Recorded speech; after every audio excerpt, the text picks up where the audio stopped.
Erev Tov à tout le monde. On va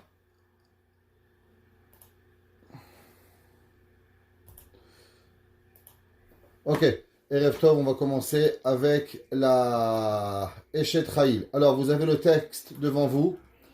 Eshet Chayil Miimtsa, c'est dans Mishlei, Perek Lamed Aleph. On va le lire ensemble si vous voulez, parce que pour pouvoir arriver à comprendre un petit peu qu'est-ce qui se passe. Il y a 31 versets, et c'est dans le 31e chapitre de Mishlei. Intéressant, 2 fois 31.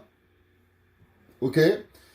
Dit Shlomo HaMelech, Eshet Chayil, une femme qui est...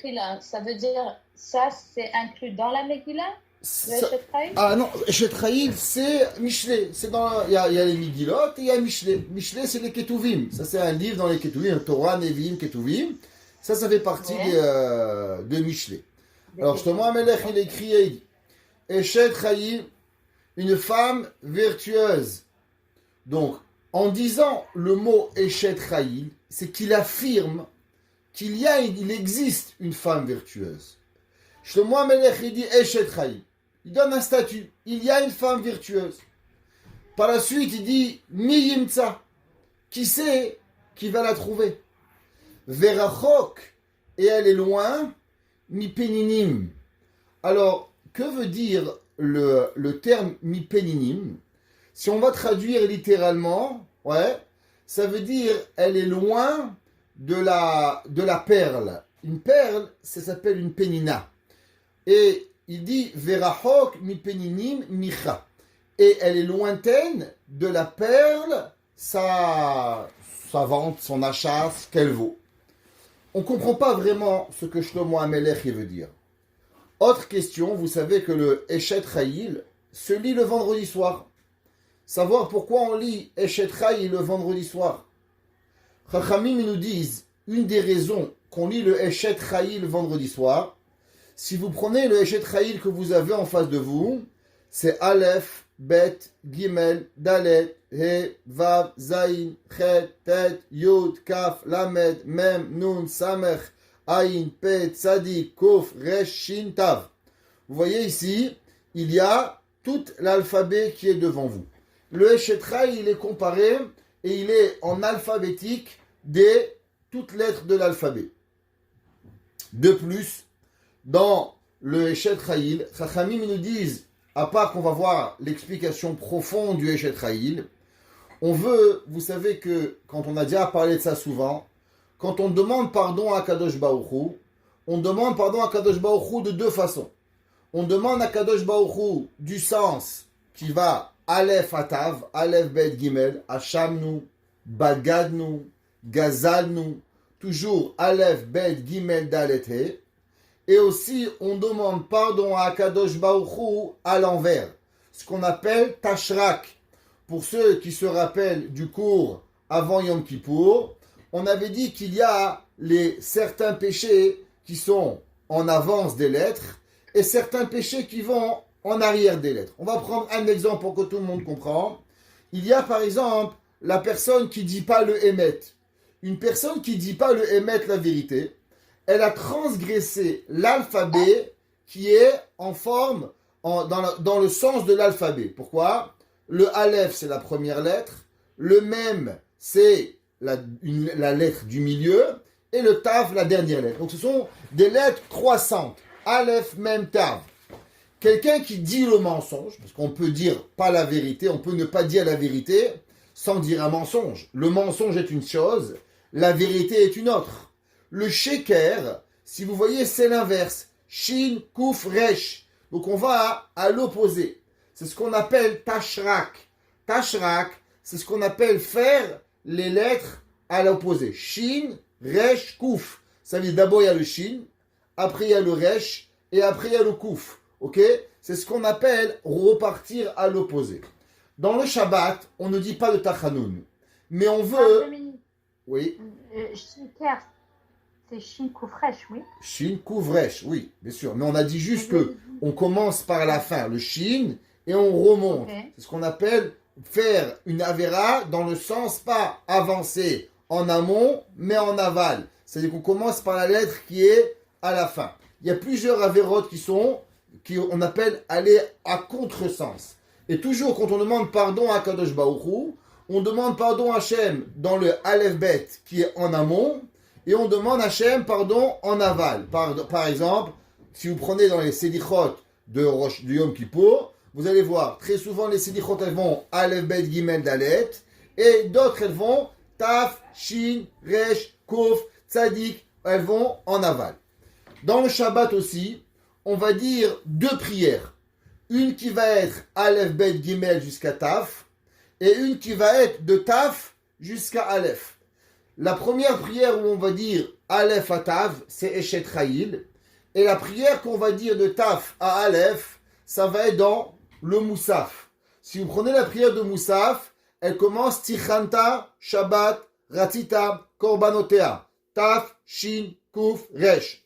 Le Harizal il dit, pourquoi on dit Tichanta, Shabbat, Ratita, Korbanota, Tzivita, Pirushea, qui est l'opposé de le Aleph Bet, à cause qu'on a dit le Eshet Chayil le vendredi soir. Le vendredi soir, on commence et on dit cette prière de Aleph Bet. Le Midrash dans le Tanchuma, il dit qui a composé véritablement le Eshet Chayil. Shlomo HaMelech, il parle d'une certaine femme. De quelle femme il parle? Pour comprendre cette question, vous savez que Shlomo HaMelech, malheureusement, il n'avait pas de femme vertueuse. Chachamim, la Torah nous dit dans les Melachim que les femmes de Shlomo HaMelech lui ont tourné un peu sa tête, et malheureusement, les femmes du roi Salomon, elles ont même fait Avodah Zara. Et à cause qu'elles ont fait Avodah Zara, le Shlomo HaMelech va être puni comme si que lui-même il a fait Avodah Zara. Donc s'il a fait lui-même, il parle de personnes qui ont fait, on pourrait dire des femmes qui ont fait Avodah Zara. Donc il n'avait pas vertueusement une femme à qui composer ce chant, Eshet Chayil. Qui c'est qui avait une femme si extraordinaire qui aurait pu composer ce chant magnifique de Eshet Chayil? Vous regarderez dans le Midrash, dans Tanchuma, Parashat Chaye Sarah, il dit le Midrash, qui c'est qui dit Eshet Chayil, qui affirme qu'il y avait une femme extraordinaire, et qui dit maintenant Miyimtsa, qui va avoir. Alors je vous souhaite que vos maris, chacun d'entre vous, ils vous disent ma femme, tu es la meilleure femme du monde, et je ne peux pas en trouver, je vous souhaite. Mais le Midrash Tanchuma, il dit que ce chant, principalement de Eshet Chayil, il a été composé par Avraham Avinu sur Sarah Imenu. Avraham Avinu, c'est marqué dans la Torah, au début de Parashat Chaye Sarah, donc la semaine prochaine, c'est marqué que Sarah Imenu va mourir, et Avraham Avinu va faire un hesped, l'ispod le Sarah velivkota. Il va faire un hesped, une élogie, et il va pleurer. Dit la Midrash Tanchuma, quel a été le hesped de Avraham Avinu? Avraham Avinu va faire un hesped sur sa femme. Qu'est-ce qu'il va faire comme hesped? Dit le Midrash, voici le hesped de Avraham Avinu, Eshet Chayil. Eshet Chayil, c'est le hesped, l'élogie que Avraham Avinu a fait pour sa femme Sarah. Si on va voir à travers le temps, on n'a qu'à juste prendre un verset. On va prendre par exemple le verset Tetvav ici, que vous voyez devant vous. Vatakom be'od laila. Elle va se réveiller au milieu de la nuit. Dit le Midrash, quand est-ce que Sarah Imenu s'est réveillée? Dit le Midrash, Avraham et Sarah étaient deux jeunes personnes qui étaient très amoureux. Il faut le savoir ça. La Torah, elle parle beaucoup de l'affection que Avraham et Sarah ils avaient. Un couple normal, quand il y a un homme qui se lève ou la femme elle se lève, eh ben le mari il se lève avec. Ça veut dire c'est pas le mari il se lève et la femme elle dort, ou bien la femme elle se lève et le mari va dormir. Si votre mari il a un rendez-vous à Québec, vous réveillez avec lui, vous lui faites un café. Si c'est vous qui avez un rendez-vous chez, je sais pas, chez votre coiffeuse à 6h du matin, votre mari se réveille avec vous pour vous dire bonne chance, vous dire Hatzlacha. Si vous partez en voyage, alors il vous amène à l'aéroport. Dit le Midrash, Vatakom be'od laila. Quand est-ce que Avraham Avinu a dû se réveiller au milieu de la nuit pour que Sarah Imenu, elle a eu besoin de se réveiller en même temps que lui? Il dit le Midrash, au moment où Avraham Avinu, il est allé faire la Akedat Yitzhak, paracha de cette semaine. Vous comprenez pourquoi j'ai pris ce verset. Il dit le Midrash, au moment où Avraham Avinu, il s'est levé pour faire la Akedah. Quand est-ce que Avraham Avinu, il est parti? C'est marqué Vayashkem Avraham Baboker. Avraham, il s'est levé le matin, Vayahavosh Chamoro, et il a scellé son âne. À la première lueur du jour, Avraham était déjà parti. Pour partir à 5 heures du matin, il faut se réveiller à 3 heures du matin pour préparer les affaires, pour boire un petit café, c'est pas interdit. Dis le Midrash, Vatakom Berod Laila. Sarah Imenu, elle s'est réveillée en pleine nuit. Avraham Avinu, il va partir pour pouvoir faire la Akedah. Bien sûr, il n'a pas dit à Sarah Imenu, mais il a dit qu'il avait une mission à accomplir pour Akadosh Baruch Hu. Sarah Imenu, elle va se lever, Vatakom Berod Laila, Vatiten Teref Lebeta. Et qu'est-ce qu'elle va faire? Elle va leur préparer à manger. Son mari, il va partir en voyage. Avec qui? Avec Eliezer, avec Ishmaël, avec Yitzhak et Avraham. 4 personnes vont partir. Vatiten teref lebeta. Elle va donner à manger à sa famille. Vechok le naarotea. Et elle va donner, à savoir, des lois aux personnes qui vont arriver. Et ainsi, le Midrash, il dit, verset Yutet, Yadea shilcha bakishor vechapea tamchupalech. Sarah Imenu, elle va donner à manger. À qui? Eh bien, paracha de cette semaine. C'est marqué dans la Passouk que Avraham Avinu, il a reçu 3 invités. C'est qui? 3 bédouins. Avraham, il ne savait pas que c'était des malachim. Et il va dire à Sarah Imenu, Louchi, Vasi Ugot. Imaginez-vous, vous avez des invités, ils arrivent. Et là, votre mari vous demande, Amen, viens, fais à manger, commence à cuisiner, commence à pétrir. Vous auriez pu dire, tu sais, j'ai la vaisselle à faire, j'ai le linge à préparer, j'ai le repassage à faire. Sarah Imenu, elle a rien dit. Elle est venue et elle a fait ce qu'elle devait faire pour pouvoir faire pour ses invités. Le dernier verset, Pasuk Lamed. Le Pasuk qui dit Sheker Achen, mensonge et la grâce, Vehevel Ayofi, et vanité et la beauté, Isha Yirat Hashem Hititalan. Une femme qui a crainte de Dieu, c'est elle qu'on va la louanger. De qui on parle? Eh bien, on parle de Sarah Imenu. On a vu la semaine dernière dans Parashat Lech Lecha, au moment où Avraham Avinu, il va voyager avec sa femme Sarah. Et il dit, Vehinena, et maintenant, je sais que tu es belle. Ki isha yefat mareat. Chachamim se pose la question, comment ça se fait que Avraham Avinu, il a attendu l'âge de 75 ans et que sa femme Sarah avait 65 ans pour lui dire Isha Yefat Mareat, quoi, tu n'avais pas vu avant qu'elle était belle. Et on va trouver 2 explications dans nos Chachamim. La première explication, que normalement, une personne qui voyage, alors quand vous voyagez par exemple, vous allez à New York, c'est pas si loin, 6 heures, alors vous matin, vous vous habillez, vous vous maquillez, vous arrivez à New York, la perruque elle est comme ça, la kippa elle est comme ça, la barbe elle est comme ça, et on a l'air de zombies. Avant d'arriver à New York, on s'arrête dans une station-service, on se remaquille, on se recoiffe les cheveux pour avoir l'air de quelque chose. Le voyage, il rend la personne un petit peu souillon, on va le dire. Et ça c'est en voiture. Imaginons-nous en chameau et en caravane. Alors bien sûr, avec des mois de voyage, normalement une personne, elle devait être moche. Avraham Avinu, il a remarqué que Sarah Imenu, avec des mois de voyage, elle était toujours restée aussi belle. Ve'inina yadati ki isha yefat mareat. Malgré tous les voyages, j'ai su que tu étais belle. Autre explication, c'est marqué dans Chachamim que c'est vrai. Avraham Avinu n'avait jamais posé les yeux sur sa femme. Avraham Avinu, jamais de sa vie, il avait vu même sa femme. Un de nos commentaires, le Maharsha, Rabbeinu Shlomo Eliezer Adlish. Ceux qui ont dans mes cours, ils savent qui est le Maharsha et pourquoi il portait le nom Adlish de sa belle-mère. Et le Maharsha, il dit, pourtant il y a une question dans la Gemara. La Gemara dans Masechet Kiddushin, Daf Mem Aleph, elle dit qu'il est interdit à un homme de marier une femme sans la regarder. Pourquoi? À cause que peut-être elle va lui déplaire et que dans le regard du mari toute sa vie, il y aura la déception. Elle n'a pas le nez qu'il voulait, elle n'a pas les oreilles qu'il voulait, elle n'aura pas les yeux qu'il veut. Et à chaque fois, la femme, elle va se sentir mal qu'elle n'est pas la femme que le mari l'a choisie. Il est interdit à un homme de marier une femme sans la voir, de façon à ce qu'il a choisi, et que la femme pourra tout dire, tu m'as choisi, c'est tout, on est mariés ensemble, pour le bien et le moins bien. Alors comment ça se fait qu'Avraham Avinu n'avait pas vu sa femme? Il dit le Maharsha, et c'est repris par le Rabbi Akiba, il a la même idée du Maharsha. Et il dit que ça c'est pour un homme normal.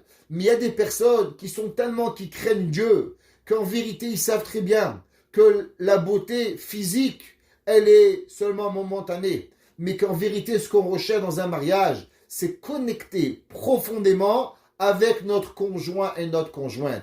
On cherche à avoir une connexion beaucoup plus grande. Sur ça, Avraham Avinu, il n'avait jamais vu sa femme. Parce que pour lui, la beauté extérieure ne valait pas la peine. Et seulement quand il est arrivé devant l'Égypte, qu'il a passé la mer Rouge, il a regardé dans la mer, et en regardant dans la mer, il a vu la réverbération de Sarah dans l'eau, et c'est là qu'il a dit « Waouh, quelle femme extraordinaire j'ai mariée !»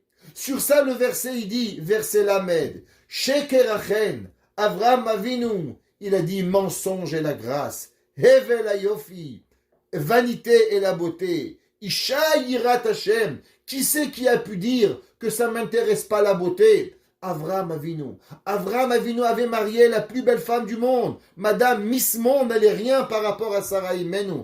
Chachamim nous disent dans Masechet Megillah que si on serait nous, on mettrait notre effigie devant Sarah Imenu, ça ressemblerait à une guenon devant un être humain. Tellement Sarah Imenu, elle était belle. Et pourtant, Avraham Avinu, il n'était pas intéressé à cela. Avraham Avinu avait la volonté véritablement de servir à Kadosh Baruch Hu. Isha Yirat Hashem Hittelal. Ce que l'on doit voir, c'est véritablement la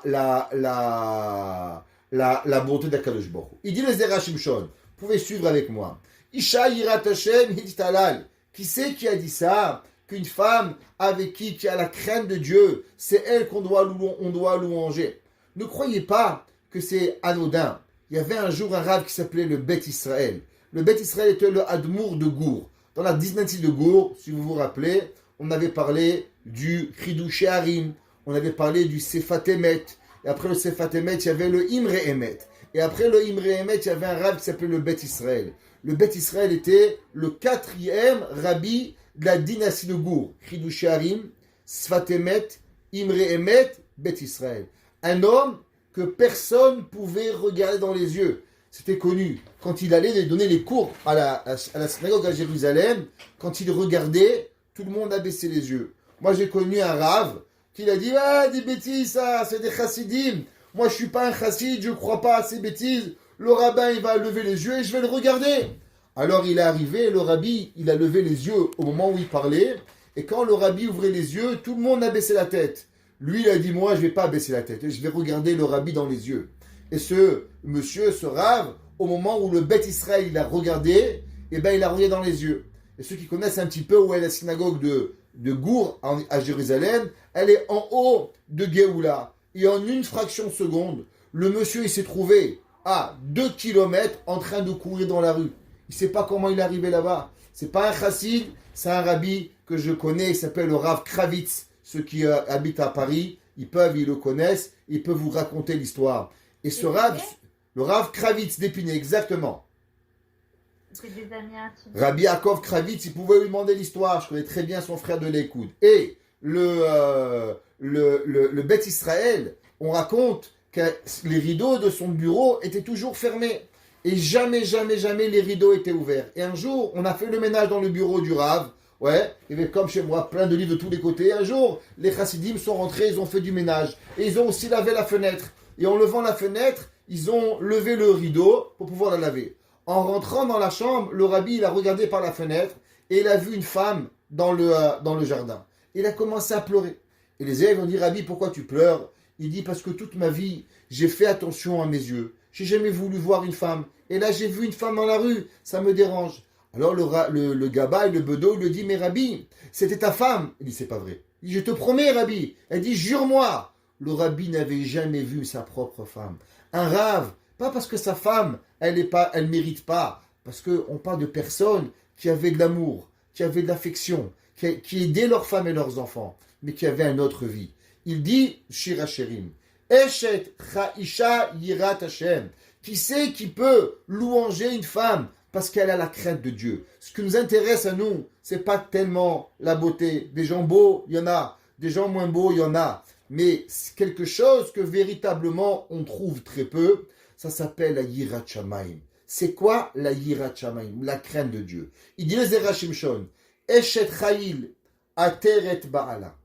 Tu sais ce que c'est une femme qui est louangée, une femme qui est vertueuse? Eh bien, elle est la couronne du mari. La couronne, c'est la plus belle chose. Un roi, sans couronne, il n'est pas un roi. Comment vous savez, quand la reine d'Angleterre, elle va dans un dîner, elle veut faire montrer qu'elle est la reine, eh bien, elle met sa couronne. Si elle n'a pas de couronne, alors elle n'est pas roi, elle n'est pas reine. Le moment où on va déclarer qu'une personne, il est roi ou il est reine, il lui faut une couronne, sinon il n'y a rien. Il dit le Zera Shimshon, Eshet Chayil. C'est quoi une Eshet Chayil? Ateret Bala. Elle est la couronne de son mari. De qui on parlait? Qu'à chaque moment dans sa vie, elle était la couronne de son mari. Zou Sarah. Regardons Avraham Avinu. Avraham Avinu, il va avoir 3 anges. Et au moment où Avraham Avinu, les anges, ils vont venir, la première question qu'ils vont lui demander, Aïe Sarah Ishtecha, où est ta femme? Je vous demande une question. Pourquoi les malachim ont eu besoin de demander à Avraham Avinu, Aïe Sarah Ishtecha? La réponse, elle est simple. C'est que Avraham Avinu sans Sarah et Sarah sans Avraham, il manque quelque chose. Ils ne sont pas un couple, ils peuvent pas. Avraham ne peut pas vivre. Avraham, au moment où il va arriver, c'est marqué Vayet Aohela, et il va planter sa tente. Rachid dit pourquoi? Rachid dit parce que Avraham Avinu, avant de s'occuper de ses affaires, de qui il s'occupait? Il s'occupait des affaires de Sarah. Quand il va créer, il va monter les tentes, il va s'assurer que Sarah a sa maison avant de monter. Les gens veulent nous apprendre à nous la galanterie. La Torah n'a pas besoin qu'on lise des livres à savoir c'est quoi la galanterie. On n'a qu'à juste regarder Parashat Lech Lecha, Parashat Vayira, et de savoir à combien l'homme il doit être galant avec son épouse. Baala Nit'aterba, il dit le Zera Shimshon, Avraham Avinu, il avait une couronne, une seule chose, sa femme. Uberuach HaKodesh Sheba. Maintenant, qu'est-ce qu'il y avait dans Sarah Imenu? De quoi Avraham Avinu, il était impressionné de Sarah? Qu'est-ce qu'il cherchait chez Sarah? Il cherchait qu'elle était Miss Monde? Elle était. Ça ne l'a pas intéressé. Alors, qu'est-ce qui a intéressé Avraham Avinu? Ruach HaKodesh. On sait que Sarah Imenu, Chachamim nous disent qu'elle avait un degré de présence divine et de, on appelle ça en anglais, a spirit, de Ruach HaKodesh plus élevé que Avraham Avinu. La preuve,